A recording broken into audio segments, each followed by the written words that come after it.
Bonjour à tous, bienvenue dans Parlons Matière, l'émission qui met en lumière les savoir-faire. Aujourd'hui, nous accueillons Julien Pinet, président de la société My Metal Design.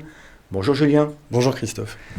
Julien, pouvez-vous nous présenter l'activité de My Metal Design ? My Metal Design, c'est une société qu'on a montée il y a une dizaine d'années et on distribue en France des produits en maille métallique dont les fournisseurs sont européens. La maille, l'origine, c'est l'industrie, c'est quoi ? L'origine, c'est vraiment l'industrie, c'est des toiles métalliques qui sont utilisées, souvent c'est les coulisses de l'industrie, donc de la filtration énormément. Donc c'est des consommables. On va aussi travailler avec des mailles dites spiralées, donc c'est plutôt des mailles non tissées mais assemblées. Et ça, c'est utilisé en industrie, souvent dans des tapis, dans des traitements thermiques. Donc, c'est-à-dire c'est un support de cuisson en continu, ou alors ça va être utilisé dans des tours de refroidissement pour l'agroalimentaire. Avec des convoyeurs, des choses très qui sont en mouvement ou en filtration. Et donc, une dizaine d'années, l'origine de la maille dans l'architecture, c'est à peu près en quelle année on découvre cette... L'architecte a un œil, un regard sur une maille industrielle et qui commence à vouloir l'intégrer en architecture. Celui qui a, je pense, vraiment lancé le mouvement, c'est Dominique Perrault. C'est chacun de ses projets, je ne sais plus, je crois qu'il fait 80 000 m² de maille par an. Enfin, tous ces projets sont marqués par de la maille métallique. Et à mon avis, le plus ancien, un des plus anciens, en tout cas le plus connu en France, c'est la BNF en 89-90. Et c'est lui qui a lancé ce mouvement. Et il y a une quinzaine d'années, je dirais, on a commencé, nous, à être sollicités pour des projets dits architecturaux, donc on ne savait pas trop où on mettait les pieds, et nos fournisseurs aussi, certains de nos fournisseurs ont commencé à être sollicités, que ce soit en France ou un peu partout dans le monde. Donc je dirais qu'il y a 15-20 ans, ça a commencé déjà à gonfler pour arriver maintenant à quelque chose d'un peu plus démocratique, quoi. Donc le bâtiment, on va dire, intégrant, on va dire, fondateur un petit peu de cette activité à maille dans l'architecture, donc par Dominique Perrault, Oui. Fin des années 80. Par rapport à ces produits, on a différents types de familles, je suppose. On a des mailles, elles se déclinent, ou est-ce qu'on a quelque chose d'unique ? Il y a plusieurs familles. La maille avec laquelle nous on a commencé, c'est une maille, on lui a donné un nom dit spiralée. Donc, c'est-à-dire que quand on pense à maille, on pense à des métiers à tisser. Donc on a beaucoup de mailles qui sont issues du tissage, avec ce qu'on imagine d'un fil qui traverse, qui fait gauche-droite pendant que tous les autres sont alignés. Et ça génère des tissus en général souples.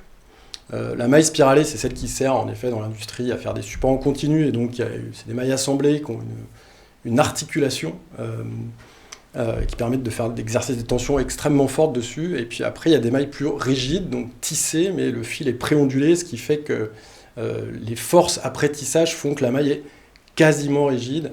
Et on a même du coup une autre déclinaison, on parle de maille électro-soudée, où on arrive là sur un phénomène de grille un peu plus. D'accord, si on vous résume, on va dire on peut avoir de la maille comme un tissu, donc c'est-à-dire de la cotte de maille tout simplement. Donc on a une souplesse dans toutes les dimensions. On a ensuite un tissage, on va dire directionnel qui donne, on va livrer, on va dire de la maille en forme de rouleau, je suppose. Et puis après des choses qui commencent à se rigidifier jusqu'à de la plaque, qui peut s'apparenter pratiquement à un produit comme une tôle. C'est ça. On finit même avec des tôles courbées embouties, donc on dévie un petit peu de notre métier originel, mais c'est vrai qu'on part de mailles à 20 microns d'ouverture, donc c'est plus fin que ma chemise, pour aller à des choses beaucoup plus robustes. Alors, pour poursuivre cette interview, quel usage, quelles sont les applications ? La maille, elle permet de faire quoi en fin de compte ? La maille, elle est l'usage que l'on voit, qui nous marque un peu plus, je trouve, avant qu'on commence vraiment à se différencier sur les applications, c'est vraiment la façade, la seconde peau. C'est souvent la griffe d'un bâtiment, c'est son enveloppe extérieure, et on met des mailles, très souvent, jusqu'à présent, inoxydables pour avoir des choses brillantes. Et de là, on a commencé à nous demander de plus en plus d'avoir des fonctionnalités, comme par exemple faire office de garde-corps, donc d'avoir des fonctionnalités autres qu'esthétiques. Donc, pour l'extérieur, c'est de la façade et du garde-corps. Et depuis maintenant 2-3 ans, et c'est ce qui est assez intéressant, on rentre de plus en plus dans l'intérieur. Donc on arrive justement dans l'intérieur à entrer sur des mailles plus fines, à travailler sur du luminaire. On coule des mailles dans de la résine, et puis du coup on peut avoir des plaques avec une maille à l'intérieur.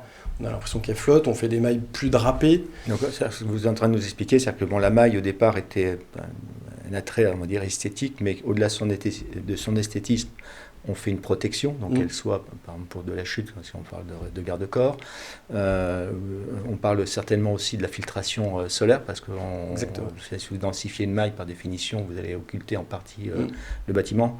Et comme elle est dans des familles métalliques, a priori, elle va travailler aussi avec la lumière pour restituer ou pour augmenter l'apport lumineux, c'est ça? Oui, exactement. On a fait même passer sur certaines mailles en fonction de projets particuliers. Ça nous a amené à mener des essais avec le CSTB sur, en effet, des coefficients thermiques, en tout cas de régulation, de passage de lumière. C'est assez intéressant, justement, de pouvoir avoir cette portée technique sur les bâtiments, et c'est en plus de plus en plus demandé.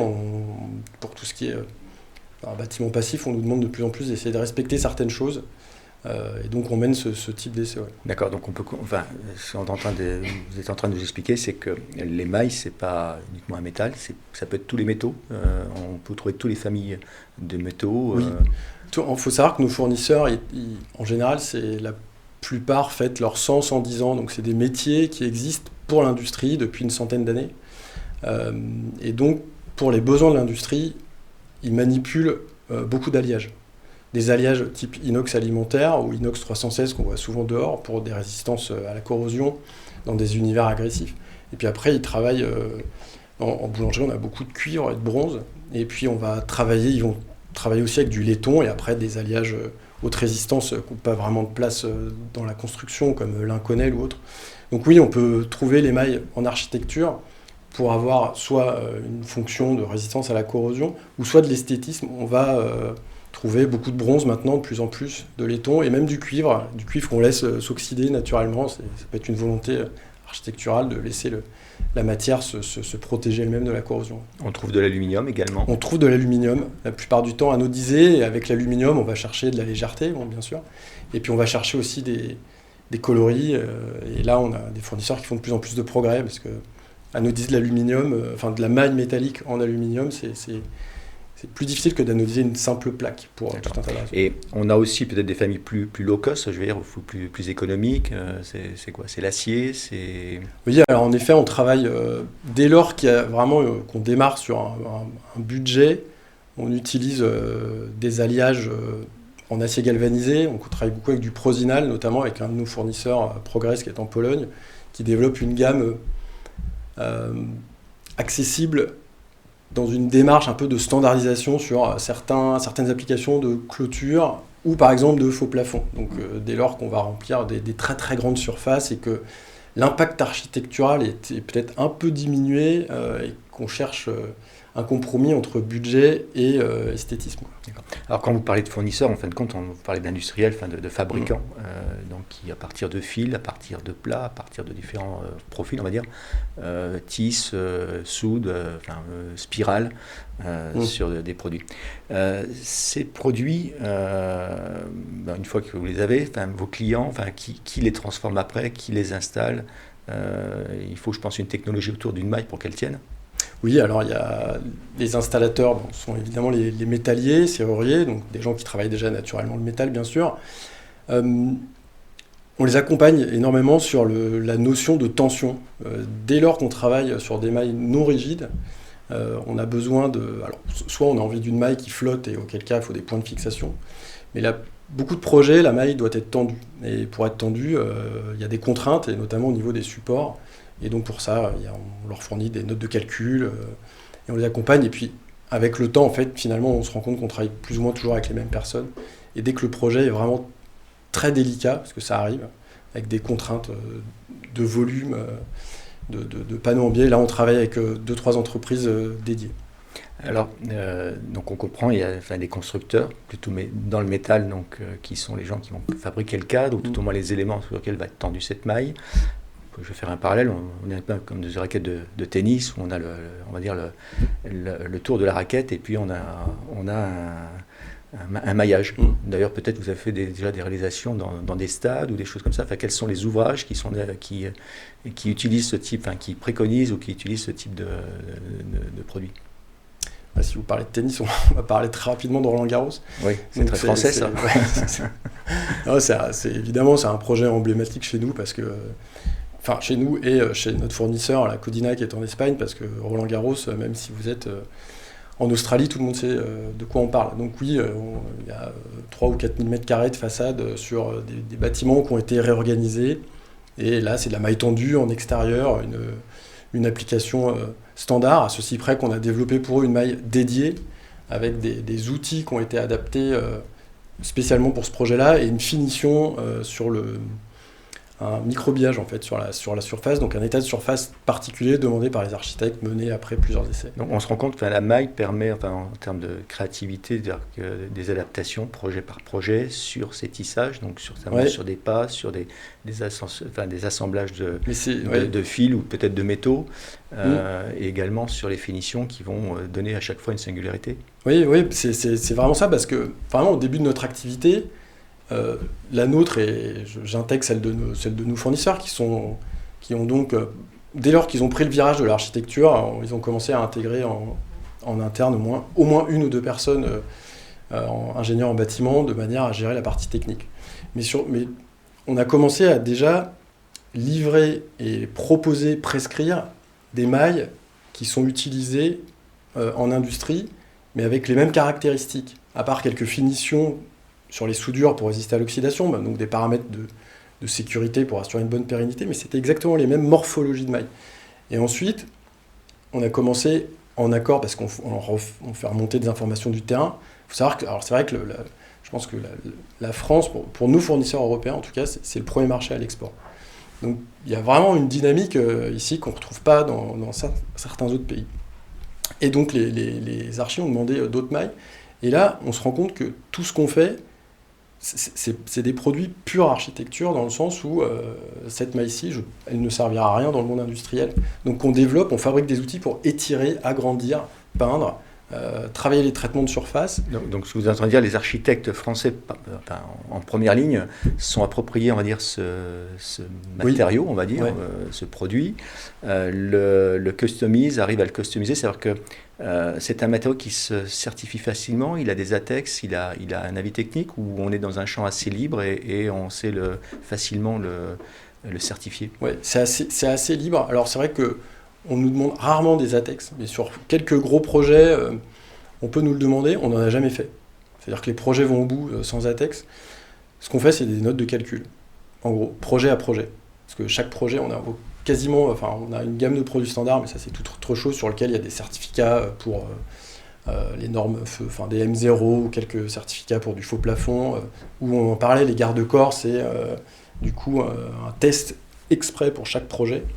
Mais des ATEX, on pourrait presque en faire de temps à autre, mais il serait valable que pour un seul projet, parce que les dimensions changent, les hauteurs changent, les tensions changent, pareil, les expositions au vent selon où le projet se fait changent. Donc ce que vous allez dire, les bureaux de contrôle, aujourd'hui, quand ils posent une question, vous avez une réponse qui est plutôt une réponse de calcul, de justification c'est ça. De la résistance de cette maille, de sa fixation sur son support ou sur son... Exactement. On a un projet à Nantes qui est très exposé, assez haut et vraiment exposé, et on était parti dans cette dynamique d'ATEX qui du coup on a arrêté cette certification pour aller... On a fait là un essai au CSTB en soufflerie. Comme ça, on s'est attaqué vraiment au point qui nous concernait, et puis on l'a intégré à une note de calcul, et du coup ça a été accepté comme ça, et au moins ce projet-là est certifié. On parle bien donc de certification sur des choses qui sont sur mesure, pratiquement projet par projet. Ça veut dire qu'il y a une approche. Comment on appréhende aussi cette approche budgétaire, c'est-à-dire comment on fait l'économie de ce type de projet, comment on construit cette économie? C'est-à-dire voilà, le matériau a un coût, sa technologie de mise en œuvre en a un autre. Voilà, donc aujourd'hui, je veux mettre de la maille de main sur un projet. Comment je construis mon budget en fonction de mon design? Oui. Si on a une approche budgétaire, le prix de la maille, généralement, c'est son poids. En fait, il y a deux choses. Il y a les alliages inoxydables qui concentrent, on va dire, 70% de notre activité. Le prix d'une maille métallique en inox, ça va être le coût de revient, c'est 70%, ça va être son poids, et 30% ça va être sa main d'œuvre à peu près. Donc plus on aère, moins on est cher. Ça va être, donc on va jouer sur ces caractéristiques et du coup on intègre très rapidement les paramètres de coefficient énergétique et puis on va aussi faire des essais sur des prototypes pour que la maille soit pas transparente. Parfois on perd des projets parce qu'au bout d'un moment on arrive à quelque chose de trop transparent. Donc l'approche budgétaire elle va être celle-ci. Puis dès qu'on est sur des mailles colorées, ben, on va s'intéresser là justement à ce qu'on met comme couleur, à quel procédé. Est-ce que ce procédé de coating ne va pas donner un rendu trop plastique? Donc est-ce qu'on n'irait pas plutôt sur de l'aluminium lui-même anodisé? Donc on construit le prix en fonction des attentes esthétiques qui restent quand même la priorité et aussi des facilités de pose et notamment des systèmes de fixation. Le gros avantage de nos mailles métalliques, c'est qu'il y a peu de fixation. Donc j'ai un projet, je dois m'attendre à quoi? C'est quoi à peu près la fourchette pour commencer? À quel prix je peux commencer à mettre de la maille? Et est-ce qu'il y a une limite haute ou pas? Alors la limite haute, il n'y en a jamais. Mais on a fait des projets très intimes où on part sur des prix aux alentours de 500-600 euros le mètre carré en fourniture, ce qui est somme toute raisonnable par rapport à d'autres matériaux, mais dans notre métier ça commence à être élevé. Mais si on fait un stade de foot et qu'on met 10 000 mètres carrés de maille, on va se retrouver avec une maille qui va coûter à peu près 70-80 euros le mètre carré.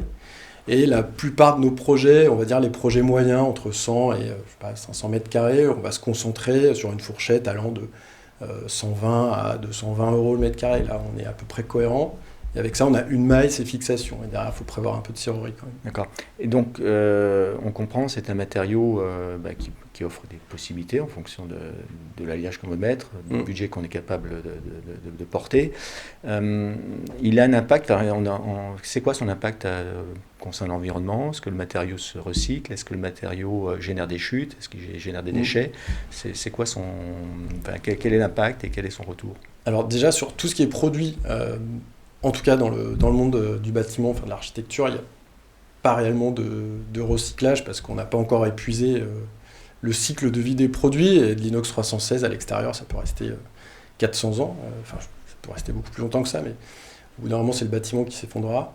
Et on travaille du coup avec la filière d'industrie métallurgique qui a elle-même ses propres circuits de recyclage. Quand vous allez chez le fournisseur, vous avez des bennes à métaux et ils travaillent que cette matière-là. On n'a pas dans des matériaux composites, donc le recyclage est simple. Il n'y a pas de tri, il y a une collecte et cette collecte repart il y a une collecte dans les hauts fourneaux, tout au moins peut-être exactement, la fonderie. Exactement. Mais ce qui est important de dire, c'est que les fournisseurs avec lesquels on travaille, mais la plupart des fournisseurs, même pas forcément les nôtres, mais des fabricants européens sur la maille métallique, ceux qui sont sérieux, et il y en a quand même une grosse majorité, ils travaillent déjà avec des alliages européens.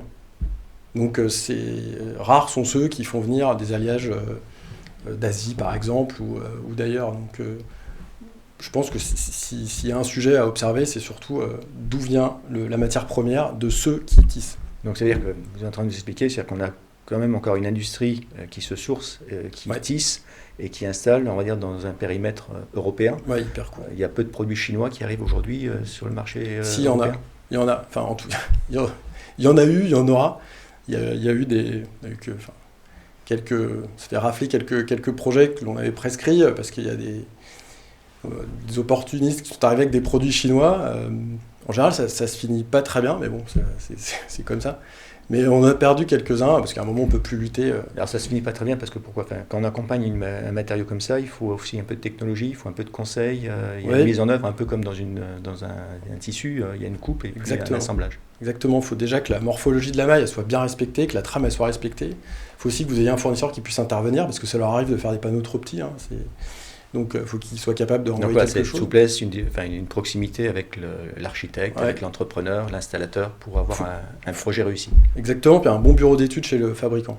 Parce que si le fabricant il ne comprend pas ce que l'architecte, on n'y arrivera jamais. Donc nous, on essaye de faire le meilleur intermédiaire possible. Vous êtes, on fait des grosses tables rondes. C'est vous qui organisez le dialogue. On fait beaucoup de visites d'usines et puis on fait des tables rondes en France dès lors que c'est nécessaire. Et du coup, jusqu'à l'installateur en finale, que l'on accompagne, certains sont un peu même récalcitrants à dire mais je vais y arriver. Puis dès qu'on n'est pas trop là, voilà. Dès qu'il y a un pépin, on ne peut pas retourner en arrière. C'est produit sur mesure, donc on ne peut pas recouper dedans avec... Bon, on sent que vous êtes passionné, vous avez vraiment, je pense, transféré cette passion. Merci à vous, Julien, de nous avoir présenté et surtout donné envie d'utiliser les mailles métalliques. À bientôt pour une prochaine édition. Merci à vous tous de votre fidélité. On se retrouve très vite. Merci.